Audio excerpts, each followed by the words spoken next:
भाईर स्थान को भौणी देव सुरक्षा। वायनाड लोकसभा आसन सांसद हेबे प्रियंका गांधी भाड्रा।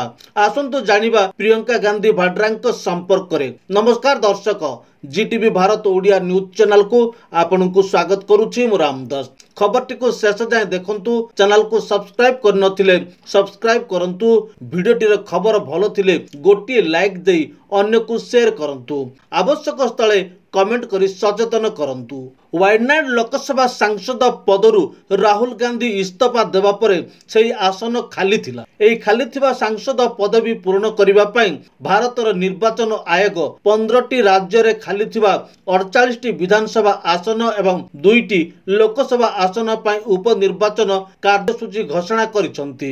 नवेम्बर 13 तारिख रे वायनाड लोकसभा आसन पई निर्वाचन अनुष्ठित हेबो। भारतर मुख्य निर्वाचन आयोग उपनिर्वाचन संपर्क रे कोन कहिसंती सुना।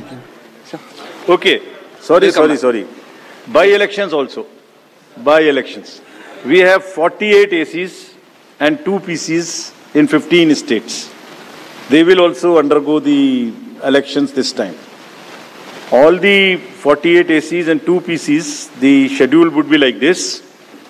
All the except 1 AC and 1 PC, where because of the festivities in some region, all 47 ACs and 1 PC of Kerala would undergo the election along with the phase 1 of Jharkhand.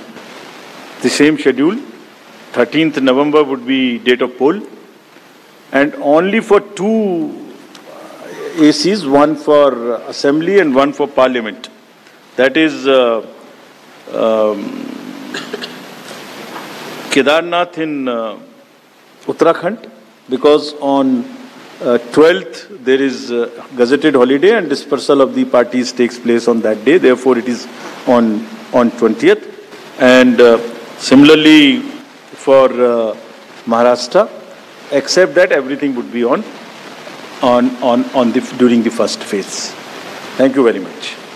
Thank you sir for the very comprehensive brief. Uttar Pradesh Raebareli एवं केरलार वायनाड लोकसभा आसन रे विजय लाभ करथिले। निर्वाचन नियम अनुसार कोनोसी गोटी आसन छाड़िबाकू पड़िथिबारु राहुल गांधी उत्तर प्रदेश रायबरेली आसन निज पाखरे रखी वायनाड आसन को छाड़िथिले, जा फलरे सेठारे उपनिर्वाचन आवश्यक थिला। उपनिर्वाचन घोषणा परे जातीय कांग्रेस दल श्रीमती प्रियंका गांधी भाड्रा को वायनाड रे हेबाकू थिबा उपनिर्वाचन प्रार्थी करने को कांग्रेस निष्पत्ति नहीं। 2024 साधारण निर्वाचन प्रचार बेले राहुल गांधी प्रशंसकों भिड़ और रैली रे एक वीडियो क्लिप देखंतु। वायनाड लोकसभा निर्वाचन 2024 जून मासरे होइतिबा साधारण निर्वाचन रे राहुल गांधी एक उल्लेखनीय निर्वाचन प्रदर्शन करथिले। सेतबेले सी सीपीआई रो आनी राजा को 3,64,422 भोट व्यवधान रे परास्त करी निर्णायक भाव जीति थिले। राहुल गांधी 6,47,445 भोट पाइथिबा बेले आनी राजा 2,83,023 भोट पाइछंती। बीजेपी रो के सुरेंद्रन 1,41,045 भोट सहित सुरेंद्रन तृतीय स्थान रही। वायनाड लोकसभा निर्वाचन 2019 रे राहुल गांधी 4,31,770 भोट रे रेकर्ड व्यवधान रे वायनाड आसन जीति थिले एवं तांकर एही विजय निर्वाचन मंडली रो क्रमागत द्वितीय विजय हासिल करथिला। एही अंचल रे तांकर नेतृत्व एवं लोकप्रियता व्यापक समर्थन हासिल करिछि, जहा आगामी उपनिर्वाचन रे प्रियंका गांधी भाड्रा तांको भाईर सफलता को पुनरावृत्ति करि पारिबे कि नहीं ता देखिबा पई राजनैतिक पर्यवेक्षक माने आगे आछंती। 2024 साधारण निर्वाचन प्रचार बेले बड़ भाई राहुल गांधी और प्रशंसकों सह रैली रे यात्रा करिबार एक वीडियो क्लिप देखंतु। भाईर स्थान को भौणी सुरक्षा देई पारिबो कि नहीं साधारण रेबे प्रश्नवाची सृष्टि करिछि, किंतु वायनाड रे राहुल गांधी लोकप्रियता को देखिले प्रियंका विजय सुनिश्चित, एथिरे कौनसी संदेह नहीं बोली राजनैतिक समीक्षक मानक मत रही।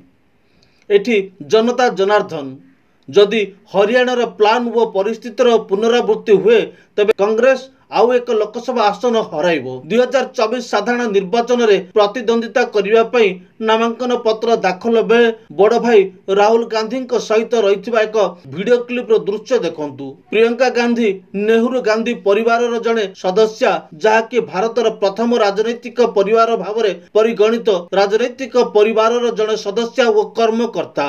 जदिओ से निजे कौनसी निर्वाचन रे प्रतिद्वंदिता करि नाहंती तथापि से तांको परिवार रो राजनैतिक यात्रा रे दीर्घ वर्ष धरि सक्रिय भावे जड़ित अछंती। तबे कौन रहिबो प्रियंका राजनैतिक यात्रा ता देखिबाकू बाकी रहिला। प्रियंका गांधी भड्रांको केतेक निर्वाचन सभा रे देइथिबा भाषण रो किछि वीडियो क्लिप देखंतु। खबरटी को शेष जाय देखिथिबारु आपनकू धन्यवाद। चैनल को सब्सक्राइब कर नथिले सब्सक्राइब करंतु, पाखर थिबा बेल आइकन को दबांतु, वीडियो को गोटे लाइक दे अन्य को शेयर करंतु एवं चैनल रो सहयोग और विकास पई जॉइन मध्य करंतु।